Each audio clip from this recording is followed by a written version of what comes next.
자, 오늘은 주제가 누가 부활할 수 있는가? 누가 부활할 수 있는가? 요한복음 6장 40절에 보니까 또한 이것이 나를 보내신 그분의 그 뜻이나 아들을 주의 깊게 살펴 관찰하고 지속적으로 믿는 자마다 지속적으로 영생을 소유한 이것이니 그 마지막 날에 내가 다시 일으킬 것이니라 하셨습니다. 죽음에 대한 세 가지 사실을 알지 못하면 이 일을 알기 어렵습니다. 그래서 영의 기능이 마비됨으로 아담의 유전지로 말미암아 죽음을 가져온 니코로스가 있습니다. 니코로스. 뭐가 마비되었다고? 영의 기능이 마비되었다. 누구의 죄로? 아담의 유전죄로. 또 영과 몸의 죽음이 있습니다. 이 죽음을 다나토스라고 합니다. 불신자의 죽음입니다. 또 성도의 죽음인 잠잔다라고 말할 때 쓰이는 코이마오가 있습니다. 이것을 요한복음 6장 40절에서 이것이 나를 보내신 그분의 그 뜻이나 아들을 주의 깊게 살펴 관찰하고 지속적으로 믿는 자마다 지속적으로 영생을 소유한 것이니, 왜냐? 지속적으로 예수 믿었다가도 타락할 수도 있기 때문에 그렇고, 예수 믿었다가도 배도하고 떠날 수도 있기 때문에 영생을 소유했다 할지라도, 예수를 믿었다 할지라도 지속적으로가 중요합니다. 아멘. 그 마지막 날에 내가 다시 일으킬 것이니라 했습니다. 신약 성경에 부활을 뜻하는 명사인 아나스타시스가 있는데, 이는 다시라는 아나와 일으켜 세우다라는 동사 히스테미와의 합성으로 다시 일어나다, 일으켜 세우다, 다시 일어서다라는 뜻으로, 이러므로 부활할 수 있는 자는 믿는 자 중 그리스도 안에 잠자는 자를 그리스도께서 공중에 강림하실 때에 다시 일으켜 세우신다라는 것을 꼭 기억해야 됩니다. 그러나 부활에 대하여 성경적인 지식이 없으면 예수 믿으면 다 부활한 것 아니냐 하지만 부활에 대한 성경을 모르기 때문에 그렇습니다. 고린도전서 15장 12절에도 그리스도께서 죽은 자 가운데서 다시 살아나셨다 전파되었거늘 너희 중에서 어떤 사람들은 어찌하여 죽은 자 가운데서 부활이 없다 하느냐에 사용되어 있습니다. 이렇게 성경에서 부활의 뜻을 정확하게 알리는 말씀은 요한복음 6장 40절 말씀을 기억해야 될 줄 압니다. 예수 그리스도를 믿되 지속적으로 믿는 자를 그리스도께서 신랑으로 마태복음 25장 6절 신부들이러 가시기 위해 공중에 강림하신 그날에는 믿는다고 다 일어나는 게 아니고 예수 믿는다고 다 데려가는 게 아닙니다. 그리스도 안에서 잠자는 자, 그러니까 죽은 자죠. 그러니까 코이마오르라는 단어를 쓸 때는 그리스도 안에 있는 자 중에 죽은 자 중에 잠자고 있는 자, 깨어 일으켜 세우시기 때문에 이거를 공중 강림, 도적같이 오신다라고 기억해야 될 줄 압니다. 살전 4장 14절에서 보면 우리가 예수님께서 죽으셨다가 다시 살아나심을 믿을진대 이와 같이 예수 안에서 자는 자들도 하나님이 그와 함께 데리고 오시리라 했습니다. 이 예수 안에, 그리스도 안에 참 중요한 단어입니다. 교회 안에 있다고 다 부활하는 게 아닙니다. 예수 안에, 그리스도 안에 이런 자를 데리러 오시겠다고. 또 잠든 자도 깨우러 오신다고 요한복음 이렇게 11장 11절에 이 말씀을 하신 후에 또 이르시되 우리 친구 나사로가 잠들었도다. 그러나 내가 깨우러 가노라. 그러므로 누가 부활하느냐? 부활할 자가 누구냐? 자, 우리는 예수 안에 잠자는 자들이 되어야 될 줄 압니다. 또한 깨어있는 자들이 되어야 될 줄 압니다. 첫째로 의인이 부활할 수 있습니다. 이 의인은 칭의인을 두고 말하는 것이 아니라 행위인을 두고 말합니다. 누가복음 14장 14절에 그리하면 그들이 갚을 것이 없으므로 네게 복이 되리니 이는 행위인의 부활 시에 네가 갚음을 받겠음이라 하시더라 하셨어요. 여기에서 의인은 믿음으로 말미암아 칭의롭다 함을 얻은 칭의를 말하는 것이 아니에요. 성경에 의가 많이 나옵니다.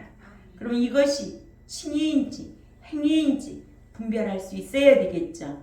예, 그래서 말씀을 지키고 행함으로 행위롭다 함을 입은 행위인을 말하는 거예요. 이런 행위인이 부활할 수 있다는 거예요. 그러니까는 누가복음 14장 14절에 그리하면 그들이 갚을 것이 없으므로 네게 복이 되리니 이는 행인들의 부활 시에 네가 갚음을 받겠음이라 하시더라 하셨고 또 야고보서 2장 14절에 형제들아 만일 사람이 믿음이 있노라 하고 행함이 없으면 무슨 이익이 있으리요? 그 믿음이 능히 자기 하나라도 구원할 수 있겠느냐 하셨어요. 또 야고보서 2장 17절에 보면 이와 같이 행함이 없는 믿음은 그 자체가 죽은 것이라고 하셨어요. 또 야고보서 2장 26절도 참조하시기 바랍니다. 구원을 얻은 것으로 믿음으로 구원을 얻은 것은 하나님의 은혜지만 구원을 보장받는 것은 말씀을 지키고 행한 행위인이기 때문에 부활할 수가 있습니다. 아멘. 그래서 사도행전 24장 15절에 그들이 기다리는 바 하나님께 향한 소망을 나도 가졌으니 곧 행인과 악인의 부활이 있으리라 함이니라 하셨어요. 성경은 반드시 행인이 있고 또 악인이 있습니다. 이 악인은 누구냐? 여호와를 경외하며 없는 자가 악인이라고 그랬어요.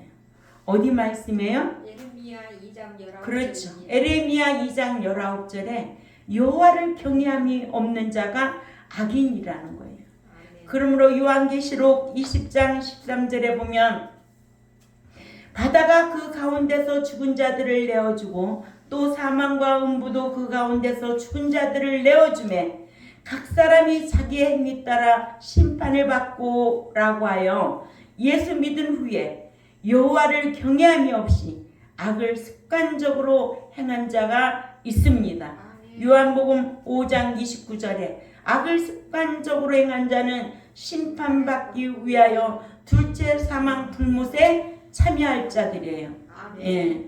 또한 예수 믿었어도 사망에 이르는 죄가 있습니다. 예. 요한일서 5장 16절이죠. 예수 믿다가도 배도하고 떠나는 자가 있습니다. 이걸 배도죄라고 한다면 베드로후서 2장 20절에서 22절을 참조하시기 바랍니다. 또 예수 믿었어도 우상 숭배하는 사람들 있어요, 없어요? 있어요. 예수 믿었어도 우상 숭배해요. 또 제사를 지내거나 또 우상 숭배하는 자들이 있어요. 이런 지식이 없으면 그들의 양심이 약하여져서 더러워진다는 거예요. 예, 고린도전서 8장 7절이죠. 그러니까는 양심이 약하여서 더러워진 자는 하나님 앞에 가까이 갈 수가 없어요. 그러니까 믿는 자는 늘 선한 양심, 깨끗한 양심, 착한 양심이 되어야 된다고 성경은 말씀하고 있습니다. 이렇게 우상 숭배죄 출애굽기 32장 32절, 고린도전서 6장 9절에서 10절을 꼭 기억하고 있어야 돼요. 또 갈라디아서 5장 19절에서 21절 말씀도 우상 숭배하면 기업을 상속받을 수가 없다고 했습니다. 또 에베소서 5장 5절이나 또 계시록 21장 8절 진자들, 계시록 22장 15절 이렇게 우상 숭배죄를 크게 다루고 있다는 거예요. 그러니까는 믿는다고 칭의를 얻었다고 다 부활하는 것이 아니라는 거예요. 그러니까는 행위는 어떤 자냐? 이 광야교회에서 제세기간 동안 말씀 배워서 세속으로부터 이겨야 되고 우상 숭배하지 않아야 되고 배뒷죄 안 해야 되고 그러죠? 침짓죄 안 져야 되고 히브리 10장 26절에서 27절 침짓죄가 나오죠. 또 성령 해방죄가 있죠. 마태복음 12장 3일에서 32절. 또한 세상의 유혹과 세상의 욕심으로부터 믿음이 진짜가 있지요. 계시록 21장 8절. 이렇게 세상으로부터 자신의 신앙을 지키지 못한 자는 최후의 심판을 받고 악인의 부활로 둘째 사망을 당할 자들이 계시록 20장 11절에서 15절을 꼭 참조하시기 바랍니다. 이러므로 사도행전 24장 15절에 그들이 기다리는 바 하나님께 향한 소망을 나도 가졌으니 곧 행인과 악인의 부활이 있으리라 함이니라. 아멘. 그러니까 우리는 행인이 되어야 될 줄 압니다. 믿음이 있노라도 행함이 없으면 죽은 믿음이에요. 그러니까 이 제세 기간 동안은 우리가 하나님 사랑, 이웃 사랑하는 거예요. 이게 강령이에요. 강령. 이런 말씀으로 우리가 신앙의 열매를 보면 분별력이 있을까요, 없을까요? 분별력이 있어야 되죠. 그러니까 여러분들이 구할 것은 무엇이냐? 하나님 앞에 지혜를 구하고 분별력을 구하는 우리 경동교회와 또한 이 유튜브를 듣는 하나님의 백성들이 되시기를 바랍니다. 너희는 무엇을 먹을까? 무엇을 마실까? 무엇을 입을까? 그런 것을 구하지 말라는 거예요. 그건 이방인들이 하는 습관이야. 그러나 믿는 자는 너희는 먼저 그 나라와 그 의를 행하라. 그리하면 이 모든 것을 너희에게 더하시리라. 이렇게 믿노라면 뭐가 중요해요? 행함이 중요하다. 사랑할 줄 알면 뭐가 있어야 돼요? 희생할 줄 알아야 돼. 소망 있는 사람이라면 인내할 줄 알아야 된다. 오늘 부활주일로 지키지만은 그동안 우리가 주를 위하여 고난도 받고 환난도 받고 핍박도 달게 받아야 된대요. 그 모든 것은 소망 있는 자만이 그 모든 걸 이길 수가 있다는 거예요. 그래서 이렇게 옷을 화분에 이렇게 다 심어도 여기가 뭐라고 써져? 믿음에는 행함이 필요하고 사랑에는 희생이 필요하고 소망에는 인내가 필요하다. 입사랑은 마귀사랑, 손사랑은 예수사랑. 누가 그렇게 말했다고 그래요? 루터가 그렇게 말했댔잖아요. 응? 제가 그랬잖아요. 하나님, 저는 정말 주면서 살 겁니다. 하나님 그렇게 해주세요. 어렸을 때 그 배고플 시절에도 하나님 저는 받는 것보다 주면서 살겠습니다. 주는 자로 살 수 있도록 그렇게 해주세요. 어떤 환경 속에서도 절대로 주면서 살겠으니 하나님 평생 주도록 채워주세요. 있다고 다 주는 거 아니에요. 그 마음에서 일어나야 줄 수가 있고 사랑할 수가 있는 거지요. 두 번째로 육적인 것을 추구하지 아니한 자라야 행인의 부활에 참여할 수 있다는 거예요. 믿는 자가 육적인 것을 추구하지 아니하고 영적인 것을 따라 추구하는 자라야 부활한다고. 요한복음 6장 54절에서 57절 말씀을 우리 다 찾아봅니다. 요한복음 6장 54절에서 57절에 시작. 내 살을 먹고 내 피를 마시는 자는 영생을 가졌고 마지막 날에 내가 그를 다시 살리리니 내 살은 참된 양식이요 내 피는 참된 음료로다. 내 살을 먹고 내 피를 마시는 자는 내 안에 거하고 나도 그의 안에 거하나니 살아계신 아버지께서 나를 보내심에 내가 아버지로 말미암아 사는 것 같이 나를 먹는 그 사람도 나로 말미암아 살리라. 무슨 배경으로 이런 말씀을 하신 것일까요? 보리떡 5개와 물고기 2마리로 남자만 5,000명을 먹이니까 그것만 쫓아다니는 자들에게 하신 말씀입니다. 보리떡만 얻어먹기 위해 쫓아다니는 유대인들에게 당신을 구속자로 믿는 자만을 마지막 날에 부활시키신다고 하시고 보리떡만을 얻어먹기 위해 당신을 쫓는 자들은 부활하지 못한다는 것을 알게 하셨습니다. 주님께서 십자가에 못 박히고 죽어야 한다고 하니까 다들 주님을 떠나자 제자들에게 묻습니다. 너희도 나를 떠나려느냐 하시니 베드로가 말하기를 요한복음 6장 68절에 시몬 베드로가 대답하되 주여 영생의 말씀이 계심에 우리가 누게로 가오리까 라고 말할 수 있는 제자의 신앙 하나님은 함께 거하시며 그를 부활케 하십니다. 오늘날에도 보리떡 5개와 물고기 2마리 그 육을 위하여 교회 다니는 자들이 너무나 많습니다. 결국에는 육적인 것을 추구하는 자들은 부활하지 못합니다. 왜? 다 채워지고 나면 떠나게 되어 있어. 그러지요? 네. 뭐 사업에서 성공했다, 부자 됐다 그러면은 떠나는 거예요. 그렇기 때문에 오늘 2번째가 뭐였어요? 육적인 것을 추구하지 아니하는 자라야 행인의 부활에 참여할 수 있다는 겁니다. 3번째로 부활하기에 합당한 자라야 부활할 수가 있습니다. 누가복음 20장 35절에 저 세상과 및 죽은 자 가운데서 부활함을 받기에 합당히 여김을 받는 자들은 장가가고 씻가는 일이 없으며 라고 하여 부활하기에 합당이란 헬라어로 악시오스라는 단어를 쓰는데 이 단어는 상업 용어인데 하나님이 볼 때 가치가 있고 근수가 차다 라는 뜻으로 합당히 여김을 받은 자라야 부활할 수 있음을 말씀하고 있습니다.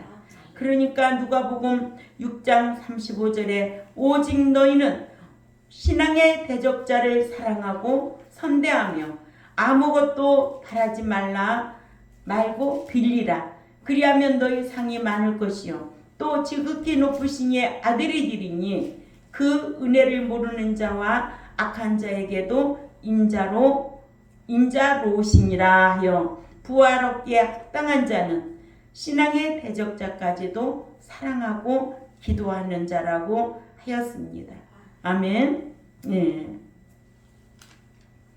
이렇게 부활하기에 합당한 자라야 부활하는데 다니엘서 12장 2절에는 땅에 티끌인 무덤 가운데서 자는 자 중에 많이 깨어 영생을 받을 자도 있겠고 또 수욕을 받아 무궁히 부끄러움을 받을 자도 있으리라 하셨습니다.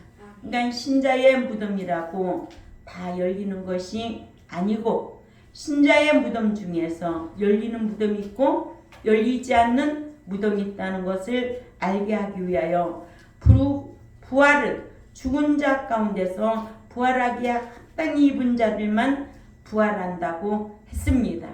이 말씀이 다니엘 12장 2절을 꼭 기억해야 돼요. 이 티끌은 무덤입니다. 그 자는 자 중에라고 했는데 모두가 아닙니다. 깨어날 자는 행위인이고 부끄러움을 입을 자는 습관적으로 악을 행한 악인입니다. 아멘. 그래서 성경의 악인은 에레미야 2장 19절을 놓치면 안 돼요. 불신자가 악인이 아니에요. 그러죠?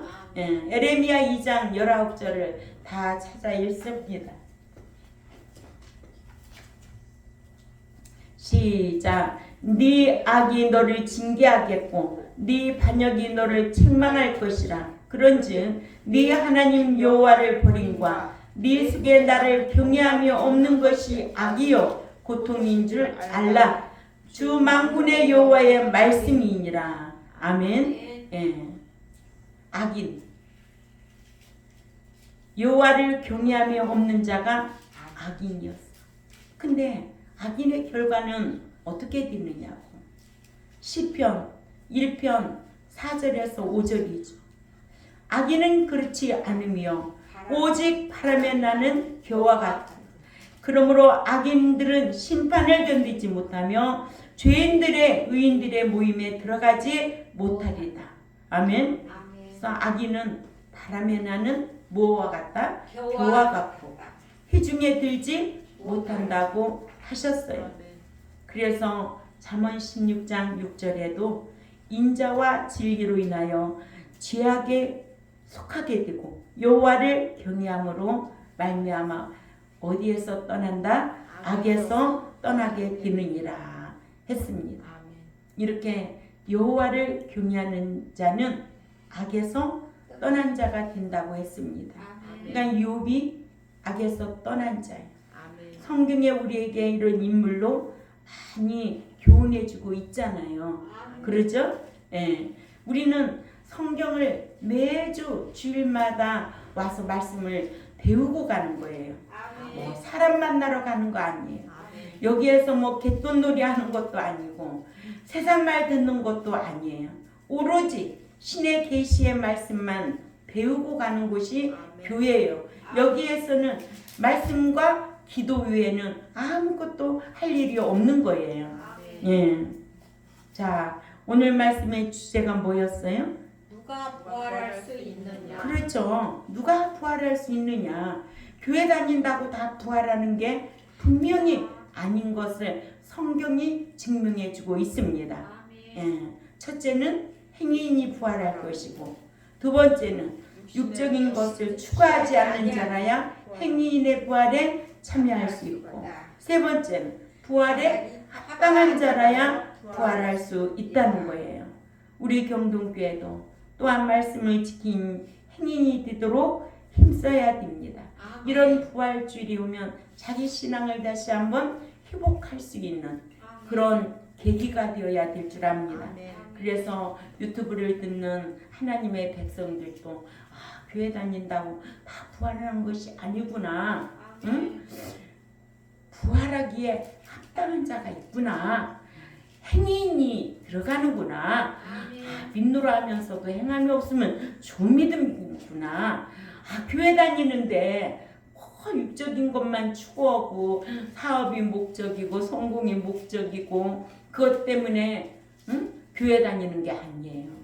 오로지 영적인 하나님의 말씀을 추구하며 내가 말씀대로 살면서 행인이 될 때 그런 자에게 하나님께서 부활의 신앙을 주시고 부활의 소망을 주셔서 부활하면 상과 유업을 받을 수 있는 저와 여러분이 되어야 될 줄 압니다. 기도드리겠습니다. 하나님 아버지 감사합니다. 매년 부활주일이면 우리가 습관적으로 행하는 것이 있습니다. 계란 삶아서 길가에 나눠주고 그 껍질은 길가에 버려서 누군가에게 피해를 주는 오늘날 기독교인들이 많은 이때에 우리 경동교회 말씀 배운 백성들과 또한 유튜브를 듣는 하나님의 백성들에게는 분별력을 주셔서 말씀 안에서 행인이 되어서 부활에 합당한 자로 살아드리려고 힘쓸 때마다 이 땅에서도 말씀 짓게 행하는 일에 성령님이 함께 하셔서 생각나게 하고 가르쳐 주시고 인도하여 주옵소서. 감사하며 축복하고 살아계신 하나님 앞에 예수님의 이름으로 기도 올려옵나이다. 아멘.